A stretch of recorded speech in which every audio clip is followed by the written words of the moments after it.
What is going on, ladies and gentlemen? Welcome back to the Draft Hub. And today we are going to be continuing my conference prediction videos for the 2025-26 college football season. And we are hitting the Sun Belt Conference today. Now, the Sun Belt Conference has been in the headlines quite a bit the last few days. And it is actually a coincidence that this was my next prediction video. Just so happened to come out that Texas State did take the invitation to join the new form Pac-12 in the 2026-27 season, and Louisiana Tech will leave Conference USA and move to the Sun Belt to kind of overtake that spot for Texas State. So it's a little bit of a seamless transition for both teams. I think it makes a little bit more sense for Louisiana Tech than it does for Texas State, but hey, to each his own. But this is going to be an interesting video. Some of my favorite college football teams are in the Sun Belt Conference, believe it or not. So I'm excited to get into this one. But before we get into it, ladies and gentlemen, if you have not subscribed to the channel yet, please do. I'm rolling out videos like this and my early positional rankings for the 2026 NFL Draft once, twice, 3 times a week. So don't miss any of that great content. Please leave a like, and we are going to get into it. We are going to be starting in the West Division for the Sun Belt. Now, this is the only conference in the FBS that still has 2 different divisions. So the West Division and the East Division, obviously 7 teams in each. I have the Troy Trojans in last place in the West Division here at 3-9. Gerard Parker's second year in charge of the Trojans. Now, this is kind of a stark fall from grace for the Troy Trojans, at least last year or so. They started off the season 1-7. They finished 4-8. They actually looked much better in 3 of the last 4 games of the season last year. But the fact of the matter is there's just so much roster turnover from this team. John Summerall leaving to, I believe, go to Tulane. This is a team that just now 2 years removed from back-to-back Sun Belt titles. And yes, I do have them in the basement of the West. So a lot of production has gone, unfortunately, through the transfer portal. Damian Taylor, Devontae Ross, those are 2 guys, 2 huge production guys on the offensive side that have departed through the transfer portal. But Goose Crowder is back. Goose Crowder is my offensive player of the year for them and the breakout candidate as well. So that should be a good spark for them offensively. I just think that it's a very like-for-like change, especially on the defensive side as well. Of course, they lost players through, to the NFL through graduation, through the transfer portal. They did bring in a couple of players through the transfer portal as well, but they were first overall in run defense in the Sun Belt Conference last year, but also ranked 10th in pass efficiency. Now, I don't think that they really did too much to improve on that, so that's why I think it's a very lateral season for them. I don't think they necessarily got better. The record would indicate they got slightly worse because they were 4-8 last year. I have them at 3-9, but that's a very tentative prediction because in terms of production efficiency, the players that they did bring in through the transfer portal are pretty like for what they lost. But I don't know. This roster construction and just the lack of overall playmakers for me on this offensive side just kind of feels like it's going to be a little bit of a lateral move for me. I think Gerard Parker is out after this year if they do have another poor season. This is a program that is held to relatively high standards. Like I said, they won back-to-back Sun Belt titles just a couple of seasons ago. So I think the Troy Trojans are in for another rebuilding type of season. At 6th in the West, I have the Southern Mississippi Golden Eagles. Now, this was a team that was big time in the headlines this offseason as Charles Huff not only took his talents over from Marshall over to Southern Miss, he took basically his entire team over as 60 players. Yeah, you heard that right. 60 players from Marshall's roster transferred out, which is unbelievable. And I believe 11 of them landed. Could be more. I could be blanking, but 11 of them landed on Southern Miss, and they took Charlie Huff as well. Now, this is a coach that knows how to win. He transformed that Marshall team. They won the Sun Belt Conference, and they were eligible for a bowl game, and they had to forfeit because they just couldn't field the roster because of all the transfers.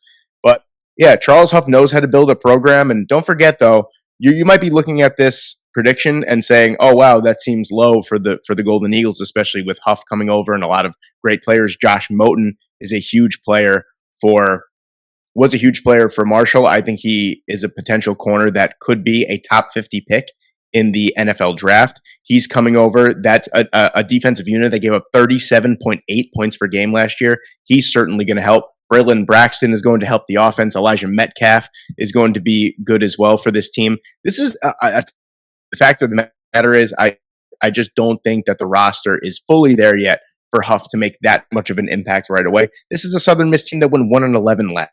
Let's not forget that. So 4-8 is a massive improvement. I think it's going to take maybe a year or two more for Huff to turn this team into a potential Sunbelt West contender. But I mean, I'm buying into the hype slightly. I see a lot of websites and a lot of other videos have the Southern Miss Golden Eagles a lot higher than this. And it could be possible. Who knows? I mean, that would be quite the feat if Huff can take them to a bowl game in his first year. I personally don't see it happening. I think there's going to be quite a transitional period. But like I said, Braylon Braxton, Josh Moten, Elijah Metcalf, these are just three players that are coming over that are going to make this team a lot more exciting than they have been. I'm just trying to be a little bit more real with this prediction than maybe some others. So at fifth in the West, I have the Louisiana Monroe Warhawks here at a 5-7 record. This was the same record that they finished with last year, especially after starting out 5-1. So there was real promise. This has been one of the basement dwellers of the FBS ever since they came up to play FBS ball. They just haven't really put it together as an overall program. They start off very, very promising in Bryant Vincent's first year last year, then kind of fell apart towards the end of the year. So this team is kind of two-faced because the defense is where I think is the strength of this team. They had, with the new coordinator, they went from 38 points per game given up to 28 points per game given up. They were one of the best passing defenses in the Sun Belt last year. The run game, they did give up a lot. They gave up 200.1 yards per game on the defensive side last year. So could, develop a little bit more on that side. But they're bringing back a lot of seniors. So I think this team is experienced on the defensive side. Another year with the defensive coordinator is going to give them more experience, going to gel them together better as a team. The offensive side, though, this is a team with Aiden Armenta that ranked dead last in passing efficiency in the Sun Belt last year, and by a good margin. I don't even think Armenta threw for 2,000 passing yards. He didn't even throw for 10 touchdowns, 9 touchdowns, 10 interceptions. So I think this team is really going to have to rely on the running game. But, it's just teams are going to stack the box and they're going to force Armenta to throw the football, but they are bringing back 3 starters that forms one of the better offensive lines in the Sun Belt Conference. So I am confident that the Warhawks could potentially jump this 5-7 prediction and become bowl eligible, but I'm keeping this as a safe lure. This is also a team that could go 2-10 or 3-9. The offense could be potentially that bad, but they brought in a lot of transfer wide receivers. Hopefully someone can step up, but I think the offensive line and the running game is going to really kind of impact the overall success of not only the offense, just the entire team. But for right now, I do have them at 5-7. At 4, I have the Arkansas State Red Wolves at 6-6. And after a 5-19 start to his tenure, Butch Jones is 14-2 in the last 2 years with a 9-7 conference record since 2023. So the trajectory of the program as a whole under Jones has taken a step in the right direction. They have quite a bit of talent, especially on the on the offensive side. Jaquez Cross had 700 yards and 6 touchdowns last year. Corey Rucker had over 1,000 yards and 7 touchdowns. Yeah, they have the pieces in place on the offensive side, and I think Butch Jones knows that, and I think they're going to rely heavily on their offense. But let's not forget that this is a team that not only allowed 31.5 points per game, which was 133rd nationally. They lost the team's top 15 tacklers through the transfer portal, through the draft, through graduation. This is a team on the defensive side that has not gotten better through the offseason, that lost 15 top tacklers. That was already a bad unit to begin with. I think is too much to make up. I think the Arkansas State Red Wolves take a step slightly in the direction they get to a bowl game. I think that they are taking strides forward, but the defense just has to get better. And I don't think after losing so many players through, all that I mentioned, I think it's really going to hinder this team. And I think 6-6 is the absolute most. I actually, to be quite honest with you, before I really did an in-depth analysis on the offensive side and all the talent that they brought back, I had Arkansas State as a candidate to finish dead last in the Sun Belt West. So, I think the offense is going to be probably close to tops. in the Sun Belt. That awesome offensive unit, but defensively, it's just an absolute disaster. At third place in the West, I have South Alabama, and I have them at a record prediction of 6-6. Now, this would have changed mightily if Gio Lopez did not transfer to North Carolina. But the fact of the matter is that leaves an absolute gaping hole for this team. They were honestly going into it before Gio Lopez transferred. When I was going through these predictions, a couple months ago, with Gio Lopez still on this team, I had them in the Sun Belt Conference game coming out of the West as the top spot. But Bishop Davenport did show signs last year. He did play in the bowl game for South Alabama last year. Blaine Myrick is another really, really strong player. Kentrell Bullock is a great player on the offensive side. My concerns don't lie on the offensive side for the Jaguars. I think Davenport's going to make a great stride forward. Bullock is a great running back to lean on. He's taking over that number one spot. It's going to be that defensive side that's only bringing back 3 starters, and they're facing major turnover on the defensive line and in the secondary. So I think there's going to be a huge transitional period for them. There's a lot of good offenses in the Sun Belt, and I think South Alabama is kind of the similar situation to the Red Wolves, just not to the same extent. I think the Jaguars are really going to lose a lot of games, like 38-35, because their secondary just is not great. Their defensive line is void of pressure right now, so they're really going to need some major people to step up and break out in a big way. But I do have them getting back, continuing their bowl eligibility streak. I just can't see them being much higher than this right now, unfortunately. At number 2, finishing at 7-5, I have the Louisiana Ragin' Cajuns. Now, the Ragin' Cajuns had a unbelievable 2024 campaign, finishing overall at 10-4. Claiming the Sun Belt West Division title and earning a trip to the New Mexico Bowl, a monumental turnaround season for them.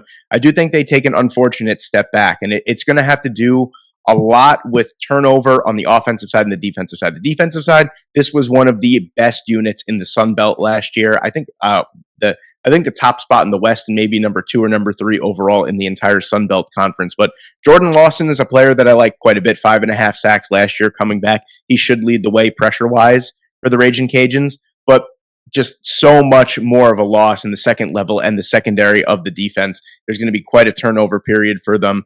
But on the offensive side, again, they lost their top 2 receivers from last year, and they only returned 2 starters on the offensive line.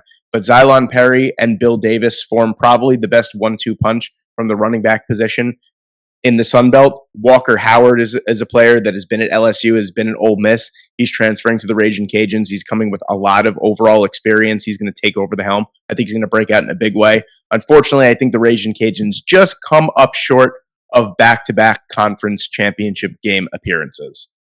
And at number 1 in the West, I have the Texas State Bobcats. Yeah, you heard that right. The leaving team, the team that is fleeing the Sun Belt for the Pac-12, is the team that I have on top in the West for the Sun Belt at a prediction of 8-4. G.J. Kinney had this team firing on all cylinders offensively last year. They did lose a ton in terms of offensive production. You think Jordan McLeod, Ismail Mahdi, 3 top receivers from last year as well. But they have replacements. Brad Jackson, even though they lost their top 3 receiving targets, they brought in a transfer in Lincoln Parr, who had 554 receiving yards last year. Bo Sparks and Chris Dawn combined for 63 catches last year. Chris Dawn Jr. is a player that I like quite a bit, as you could tell. I have him as my offensive player of the season. Bo Sparks as well, someone that could be a gadget type of player. And Khalil Alexander had 11 tackles for a loss last year.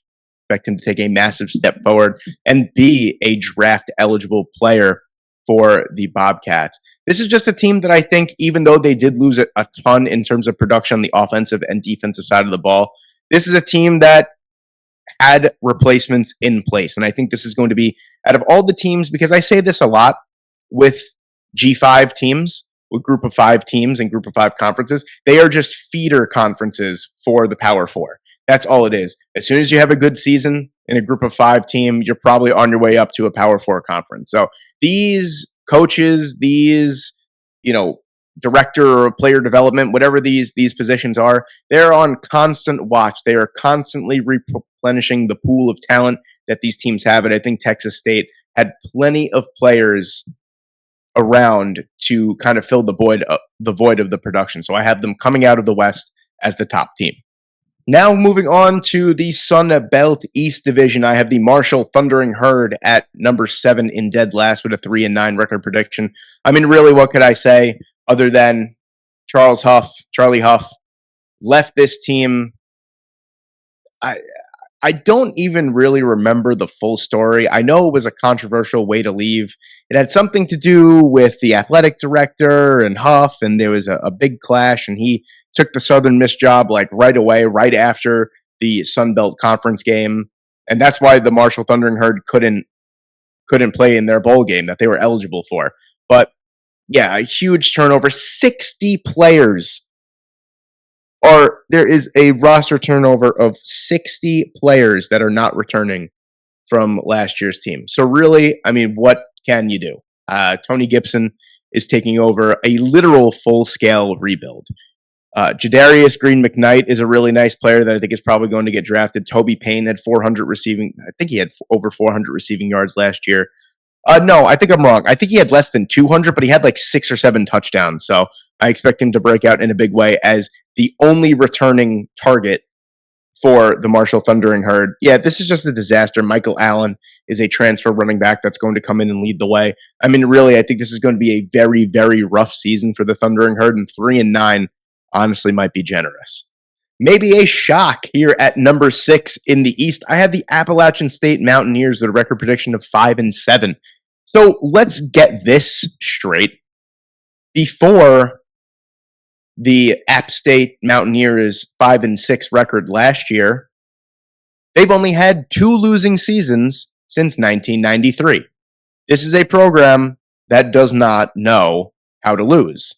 They always know how to finish with a winning record. But you could argue this has been the most roster turnover and most coaching turnover that App State have had probably since around that era. Dowell Loggins is coming in after 16 years as an assistant coach in the NFL, so you got to figure, as much as he was terrible as an offensive coordinator of my New York Jets, you got to figure that Loggins is going to come in and you know, he's going to provide some sort of insight to kind of rebuilding this roster.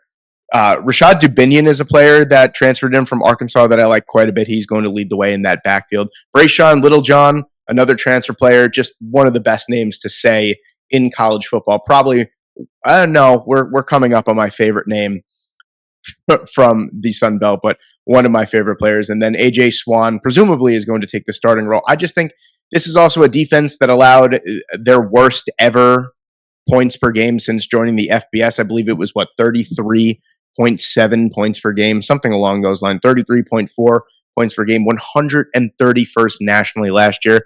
I could be wrong on this because, like I said, this program just has a rich history of knowing how to win and knowing how to go through roster turnover. I just think with all this coaching turnover, all this roster turnover, you're kind of destined for a team, at least at the beginning of the year, the first 6 games, where you're really just trying to figure out how to play under these new coaches with these new players. So I think the Mountaineers, unfortunately, kind of have another down year. But I think once you get past 2024, 2025, 26, I don't know what year it is, I think that you are going to get way, way better. But until then, I think Loggins has to kind of understand how to establish himself as a head coach, how to build a program, how to light a fire under these players' asses and know how to recruit. So until that happens, I think App State's going to be in that weird, ominous, 7-5 to 5-7 range. Yes, there he is. D. Icy Hopkins was my favorite name. I knew that there was another name that I saw other than Brayshawn Littlejohn. That was my favorite. Yeah, D. Icy Hopkins is unbelievable. But at 5, I have the Georgia State Panthers at 5-7. And I've seen a lot of other websites be a lot lower on the Panthers. Let me tell you something, and mark my words, I think the Georgia State Panthers can be challenging for a bowl game all season long. They brought in the number 1 recruiting class through transfers and through recruiting in the Sun Belt Conference. Ted Hurst is, after briefly entering the transfer portal, he came back to Georgia State just under 1,000 yards last year, 961 yards. He is going to lead the way. He's going to be potential all-conference for Georgia State. This is a team that is bringing back a lot of defensive players. They're bringing in a lot of defensive transfers. They're bringing in a lot of Power 4 transfers as well on the offensive side. I think Del McGee in his second year in Georgia State is actually going to turn a lot of heads. This is a very safe prediction for Georgia State at 5-7. I think they could easily flip that record prediction and be 7-5 and make a bowl game. I genuinely think that there's going to be a lot of turnover for the East Division of the Sun Belt Conference this year. And I think Georgia State is making massive strides forward to being a much better program. At 4, I have Old Dominion. So the Monarchs are a team that a lot of people have favorited to potentially shock the world and make the Sun Belt Conference game. I'm going to reel that back a little bit. They went 5-7 last year, and I believe they lost 4 or 5 games by 1 score. Yes, that seems like a recipe for success when you have Colton Joseph coming back, who was a spark plug for them. Jason Henderson, who missed most of last year, is coming back to probably help form one of the best, if not the best, linebacking cores in the Sun Belt Conference. He is another player that I think is going to be a very easily draftable linebacker to the NFL. But the fact of the matter is 4 offensive linemen, 4 new offensive line starters, no true clear-cut number 1 running back, no clear number 1 and number 2 wide receiving options. I think this offense is going to struggle, where I think the defense is going to rise back up. I think that's where the offense is going to kind of sputter. So it's going to be kind of a flip-flop from last year. I do think they win a couple more of those closer games that they played in, but unfortunately, I think 6-6 does get them to their first bowl, I believe it or I do believe. I don't think since coming up to the FBS they have had a winning record. This technically is not a winning record, but it's not a losing record. So 6-6 is where I have them. Ricky Rain, in his 5th year now, I believe, is the Old Dominion head coach, does get them to a bowl game in my prediction here, but I just think the offense kind of sputters a little bit while the defense does get much better. I have Coastal Carolina with a 7-5 record, finishing 3rd in the Sun Belt East Division. Tim Beck, after having a 8-5 debut season, took a little bit of a step back, was 7-6 last year, but this team, really the biggest acquisition for me was Jeremiah Johnson, the defensive coordinator. He is the new defensive coordinator. Last year, if you remember, Jeremiah Johnson was the defensive coordinator for the Louisiana Tech Bulldogs and led them to be the best overall defensive unit in the Conference USA. So this is a team that's bringing back 3 starters from an 84th ranked defense nationally, but they did bring in a few transfers, a few big-time transfers on the defensive side. With that hiring of Jeremiah Johnson, I think that they are going to be easily a top 50 unit defensively. I know that doesn't sound like crazy, but that is a huge improvement from being 84. And even with the 84th ranked defense last year, they still went 6-7. So I think at least a marginal improvement on that. On the offensive side, they brought in MJ Morris. They brought in 3 transfer quarterbacks, where I do presume MJ Morris will be the starter. Jamison Tucker, after having 37 catches for almost 600 yards last year, will come back and be that top wide receiver. I think this is a fun offense with a lot of untapped talent, and you have a lot of untapped talent on the defense. And I think Jeremiah Johnson is going to be a coach that not only steers this defense to the right direction, Tim Beck is going to start steering this program back to those conference games and top of the Sun Belt East. At number 2, just missing out on the Sun Belt Championship game. I have first off, this color scheme that I picked is terrible. You could barely see this. I apologize.